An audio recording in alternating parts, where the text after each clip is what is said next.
வணக்கம். திரையரங்கம் 29 29. இந்த திரைப்படத்தினுடைய இயக்குனர் ரத்னகுமார், இந்த திரைப்படத்தினுடைய கதாநாயகன் விது, இந்த திரைப்படத்தினுடைய கதாநாயகி பிரீத்தி அஸ்ரானி, இந்த திரைப்படத்தை தயாரித்திருப்பவர்கள் கார்த்திக் சுப்பராஜ், லோகேஷ் கனகராஜ். சத்யா அப்படின்னு இருக்கக்கூடிய ஒரு இளைஞனை மையமாக வைத்து இந்த திரைப்படம் எடுக்கப்பட்டிருக்கு. சத்யா வயசு 29 ஆயிடுச்சு. 29 ஆகி கூட இன்னும் திருமணம் ஆகலை. திருமணம் மட்டும் இல்லை, இதுவரை அவன் வாழ்க்கையில் காதல் அப்படின்ற மாதிரி கூட ஒரு மேட்ரு உண்டாகலை.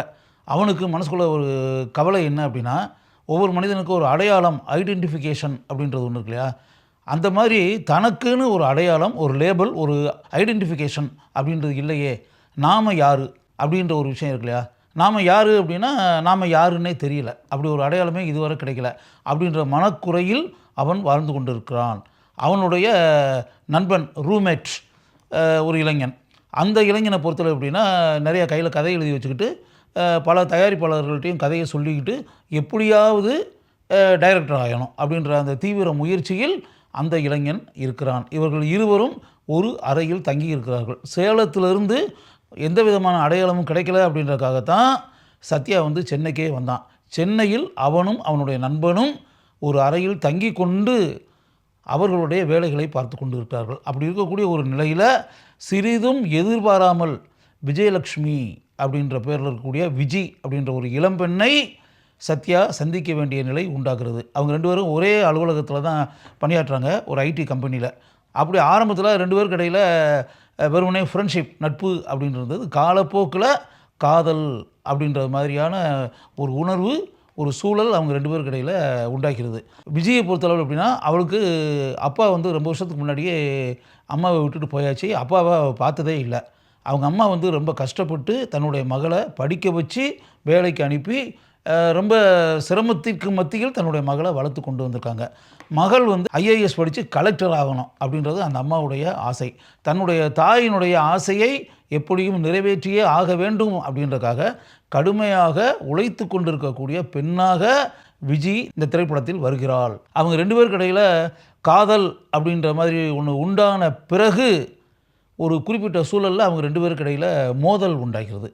மனக்கசப்பான ஒரு விஷயம் நடந்துருது. அப்படி ஆன பிறகு ஐஏஎஸ் இதுக்காக தேர்வு எழுதி அப்படின்னு சொல்லி போகும்போது போன இடத்தில் பல மனக்குழப்பங்கள், மனக்கவலைகள், மனப்பிரச்சனைகள் அப்படின்றதில் அவளால் தேர்வு ஒழுங்காக எழுத முடியாமல் போயிடுது.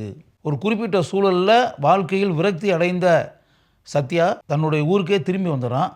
அங்கு வந்த பிறகுதான் இதுவரை தான் வாழ்ந்த வாழ்க்கையே அல்ல, ஒரு குறிப்பிட்டு கூறக்கூடிய மனிதனாக வாழ வேண்டும் அப்படின்னு சொல்லி வாழ்க்கையில் முடிவு பண்ணி சமூக விஷயங்களுக்காக பாடுபட வேண்டும் அப்படின்னு சொல்லி முடிவு பண்ணி அவனுடைய ஊரில் இருக்கக்கூடிய ஒரு ஏரியை தூர் வாருவது அப்படின்ற மாதிரி ஒரு விஷயத்தில் அவன் இறங்குறான்.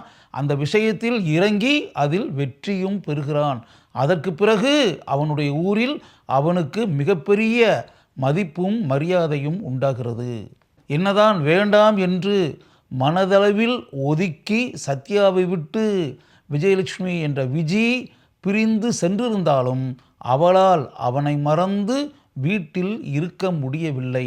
அதற்கு பிறகு அவனுடன் தன்னுடைய வாழ்க்கையை இணைத்து கொண்டால் மட்டும்தான் தான் சந்தோஷமாக இருக்க முடியும் என்ற முடிவுக்கு அவள் வருகிறாள். அதைத் தொடர்ந்து அவர்கள் இருவரும் சந்திக்கிறார்கள். அதற்கு பிறகு அவள் ஐஏஎஸ் தேர்வை எழுதுகிறாள். முழுமையான கான்சன்ட்ரேஷனுடன் நிச்சயம் அதில் அவள் வெற்றி பெறுவாள்.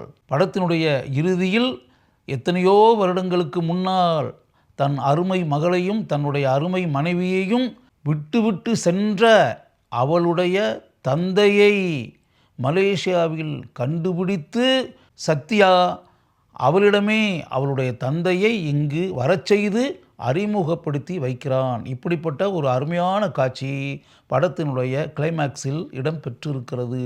தனக்கு ஒரு அடையாளம் இருக்க வேண்டாமா என்பதை மனதில் நினைத்து கொண்டு கவலைப்பட்டு கொண்டிருந்த சத்யாவுக்கு ஒரு மிகப்பெரிய சமூக சேவகன் என்ற அடையாளம் இந்த திரைப்படத்தில் கிடைக்கிறது. ஐஏஎஸ் எழுதி எப்படியும் கலெக்டராக ஆக வேண்டும் என்று நினைக்கக்கூடிய விஜி ஐஏஎஸ் தேர்வை மிகவும் அருமையாக எழுதி முடிக்கிறாள். திரைப்பட இயக்குனராக எப்படியும் வரவேண்டும் என்பதை மனதில் நினைத்து கொண்டே இருக்கக்கூடிய சத்யாவின் நண்பன் படத்தின் இறுதியில் வரக்கூடிய விஜயின் தந்தையிடமே கதையை கூறுகிறான். அவன் நிச்சயம் இயக்குனராக வந்து விடுவான் என்பதை நம்மால் புரிந்து கொள்ள முடிகிறது. இந்த திரைப்படத்தில் வரக்கூடிய 3 கதாபாத்திரங்களுக்கும் எப்படிப்பட்ட அடையாளம் ஐடென்டிஃபிகேஷன் படத்தின் இறுதியில் கிடைக்கிறது என்பதை நாம் காட்சிகளாக பார்க்கிறோம். அத்துடன் இந்த திரைப்படம் முடிவடைகிறது. சத்யா கதாபாத்திரத்தில் நடித்திருப்பவர் விது. ரெட்ரோ திரைப்படத்தில் மிகவும் முக்கிய கதாபாத்திரத்தில் நடித்த இளைஞர் இவர். இந்த கதாபாத்திரத்திற்கு விது கச்சிதமாக பொருந்தியிருக்கிறார். நம் வீட்டு பையன் என்று கூறக்கூடிய அளவிற்கு இயல்பான தோற்றத்தை கொண்டிருக்கக்கூடிய விது இந்த கதாபாத்திரத்தில் தன்னுடைய திறமையை மிகவும் அருமையாக வெளிப்படுத்தி இருக்கிறார். அவருடைய நடிப்பு கேஷுவல் என்று கூறக்கூடிய அளவிற்கு அவர் வரக்கூடிய அனைத்து காட்சிகளிலும் இருக்கிறது. விஜி என்ற விஜயலட்சுமி கதாபாத்திரத்தில் நடித்திருப்பவர் பிரீத்தி அஸ்ரானி. அயோத்தி திரைப்படத்தின் கதாநாயகியாக நடித்து எந்த அளவிற்கு மக்களின் உள்ளங்களில் இவர் வாழ்ந்து கொண்டிருக்கிறார் என்பது நமக்கு நன்கு தெரியும். இந்த விஜய் கதாபாத்திரத்திற்கு அவர் மிகவும் அருமையாக பொருந்தி இருக்கிறார். படத்தினுடைய ஆரம்ப காட்சியிலிருந்து இறுதி காட்சி வரை அவருடைய இயல்பான நடிப்பை அவர் வரக்கூடிய அனைத்து காட்சிகளிலும் நம்மால் பார்த்து ரசிக்க முடிகிறது. மாஸ்டர் மகேந்திரனாக இருந்து இப்போது இளைஞர் மகேந்திரனாக இருக்கக்கூடிய மகேந்திரன் இந்த திரைப்படத்தின் ஆரம்ப காட்சியிலிருந்து இறுதி வரை வருகிறார். தான் ஏற்று நடித்திருக்கக்கூடிய அந்த கதாபாத்திரத்திற்கு தன்னுடைய மிகச்சிறந்த நடிப்பால் பெருமையை இவர் உண்டாக்கி இருக்கிறார். படத்தில் எதிர்மறை கதாபாத்திரத்தில் நடித்திருப்பவர் அவினாஷ். தான் வரக்கூடிய காட்சிகளில் அந்த கதாபாத்திரத்திற்கு எந்த அளவிற்கு தன்னுடைய நெகட்டிவ் நடிப்பால் சிறப்பை சேர்க்க வேண்டுமோ அதை இவர் நன்கு செய்திருக்கிறார். படத்தினுடைய உச்சக்கட்ட காட்சியில் விஜயின் தந்தையாக வருபவர் பிரேம்குமார். அந்த காட்சியில் அவர் தன்னுடைய நடிப்பை நன்கு வெளிப்படுத்தி இருக்கிறார். ஷெனாஷ் ஃபாத்திமா தான் ஏற்று நடித்திருக்கக்கூடிய கதாபாத்திரத்திற்கு மிகவும் அருமையான நடிப்பு திறமையை வெளிப்படுத்தி இருக்கிறார். சிந்து ஷியாம் தான் வரக்கூடிய காட்சிகளில் தான் எந்த அளவிற்கு சிறப்பாக நடிக்க முடியுமோ அதை செவ்வனே செய்திருக்கிறார். இந்த திரைப்படத்தினுடைய ஒளிப்பதிவாளர் மாதேஷ் மாணிக்கம். கவித்துவ தன்மையுடன் இருக்கக்கூடிய இந்த திரைப்படத்திற்கு இந்த சினிமாட்டோகிராஃபரின் பங்களிப்பு பாராட்டப்படக்கூடிய அளவிற்கு இருக்கிறது. ஆர்எஸ் சதீஷ்குமார் இவர்தான் இந்த திரைப்படத்தினுடைய படத்தொகுப்பாளர். இவருடைய படத்தொகுப்பு பணி அருமை என்று கூறக்கூடிய அளவிற்கு இருக்கிறது. எனினும் 2.5 மணி நேரம் ஓடக்கூடிய இந்த திரைப்படத்தினுடைய நீளத்தை 15 நிமிடங்கள் கட்டாயம் குறைத்திருக்க வேண்டும். இந்த திரைப்படத்தினுடைய இசையமைப்பாளர் சான் ரோல்டன். இவர் இசையமைத்திருக்கக்கூடிய பாடல்கள் இந்த திரைப்படத்தின் கதைக்கு பொருத்தமான இடங்களில் இடம் பெற்றிருக்கின்றன. அந்த பாடல்கள் இன்றைய தலைமுறையைச் சேர்ந்தவர்கள் ரசிக்கக்கூடிய வகையில் இருக்கின்றன. இவருடைய பின்னணி இசை கவித்துவ தன்மையுடன் ஆரம்பத்திலிருந்து இறுதி வரை இருக்கிறது.